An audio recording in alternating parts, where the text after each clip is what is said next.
সম্মানিত হাজিরিন, ওই দলের অন্তর্ভুক্ত হওয়া যাবে? হক কথা বলে না। যদি এই হয় সেই হয়, কি হবে? 60 বছরের জীবন, 70 বছরের জীবন, 80 বছরের জীবন, 40 বছরের জীবন, 20 বছরের জীবন, 20 সেকেন্ডের জীবন, কেউ মরাই বাইর হয়, ঠিক কিনা? এই জীবনের কোনো দাম আছে? ইমানদারদের কাছে নাই, কাফেরদের কাছে আছে। যারা ইমান ছাড়া, ওদের কাছে দুনিয়াটাই মস্ত বড়, ঠিক কিনা? ওদের ধারণা হলো দুনিয়া কা মজা লে লো, দুনিয়া কা মজা লে লো, দুনিয়া তুমহারি হো, খাও দাও ফুর্তি করো, দুনিয়াটা মস্ত বড়, ঠিক কিনা? ওদের চিন্তাই হলো দুনিয়াটা তো আসল, এটাই তো আসল।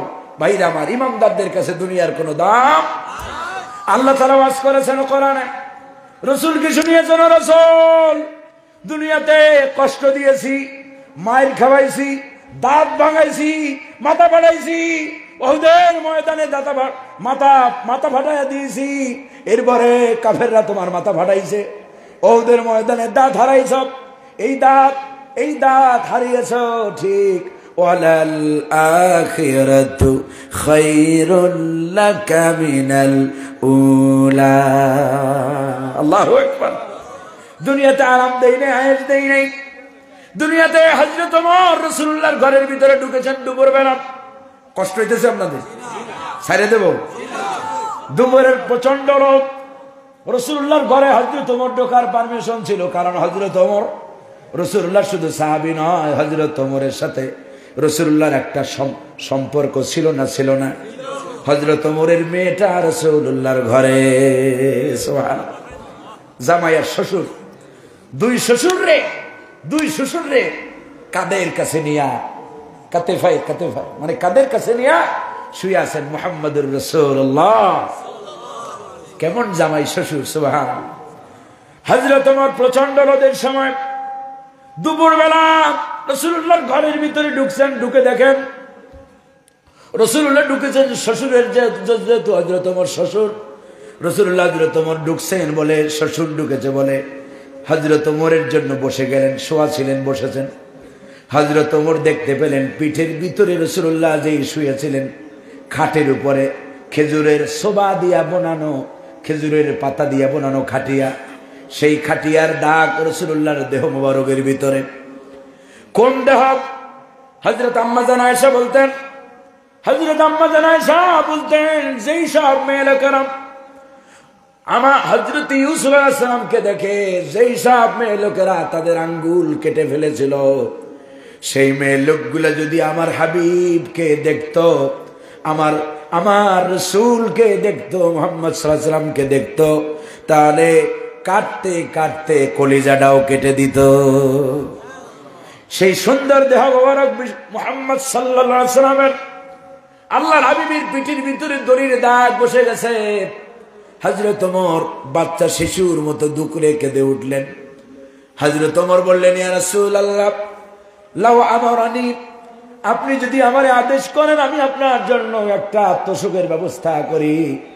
আল্লাহর হাবিব বললেন, আমরা হইলে তো বলতাম যে ভালোই হবে, আইনা দাও। আমাদের দেশে পিসাবরা আছে না ভাইরা আমার?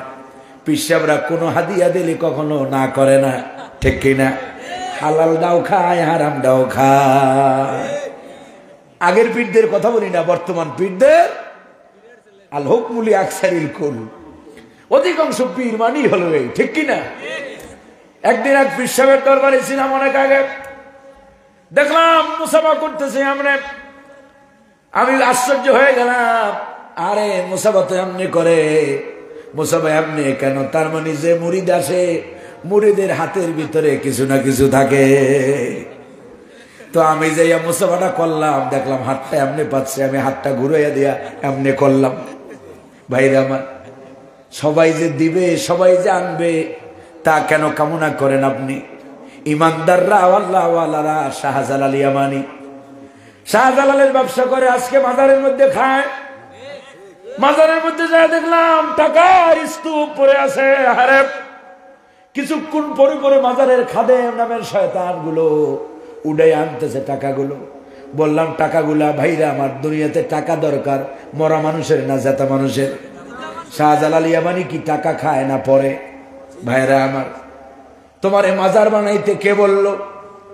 সৌদি আরব ঘুরলাম, এই পৃথিবীর আদি মানব মা হাওয়ার কবর যেখানে, মাকবারাতুল হাওয়ায় আমারে নেওয়া হলো।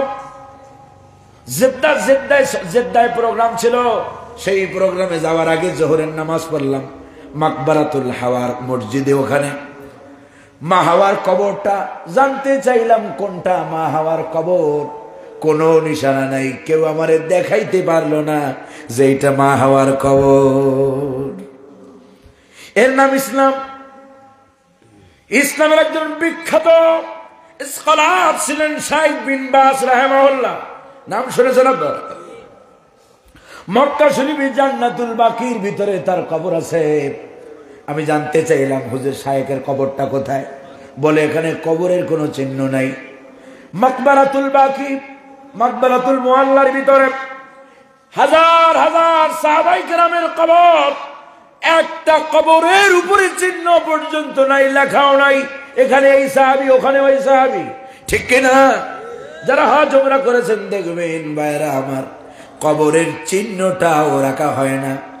গত কয়েকদিন আগে আপনার কাতারের আমির মারা গেল।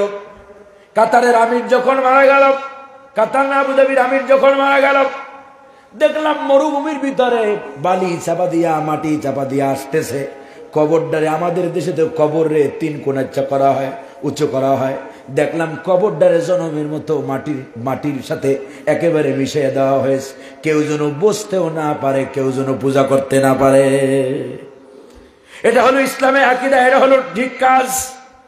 কবরের চিহ্ন মুহাম্মদ সাল্লাল্লাহু আলাইহি ওয়াসাল্লাম একটা সময় তো ইসলামের প্রাথমিক দিকে কবর জিয়ারত কর, রাসূল বলেছেন নাহাকুম আন জিয়ারাতিল কবুর, তোমাদেরকে কবর জিয়ারত করতে নিষেধ করা হয়েছিল।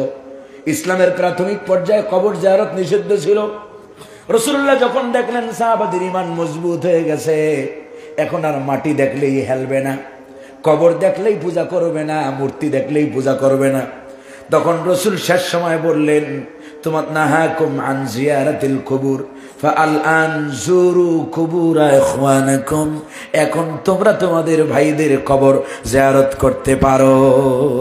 সুবহানাল্লাহ। ভাইরা আমার, যাই হোক, তো এই যে আপনারা নানা নামে ব্যবসা করেন, ইমাম হযরতে শাহজালাল ইয়ামানির কথা বলতেছিলাম, অন্যায়ের সাথে আপোষ করে নাই, বরং অন্যায় তারে দেখে পালাইছে, ঠিক কিনা? হযরতে শাহবরান বলেন, খাজা মঈনুদ্দিন চিশতি রাহমাতুল্লাহ আলাইহি আজমিরে শুয়ে আছে। কত আজমিরে সব আজ নতুন নতুন গান বানায়, কয় কেউ ফেরে না খালি হাতে খাজা তোমার দরবারে। সাসায় মাথা ঝুলেন শুরু করছে। বাবারে আমার, রাসূলুল্লাহ সাল্লাল্লাহু আলাইহি ওয়াসাল্লাম শিক্ষা দিয়েছেন, ইযা সাআলতা ফাসআলিল্লাহ, যখন চাইবে কার কাছে চাইবে? চাওয়ার সময় হলে একমাত্র এক জায়গায় চাইতে হবে, ইসলামের শিক্ষা। সেই জায়গা কোনটা? আল্লাহর কাছে চাইবে।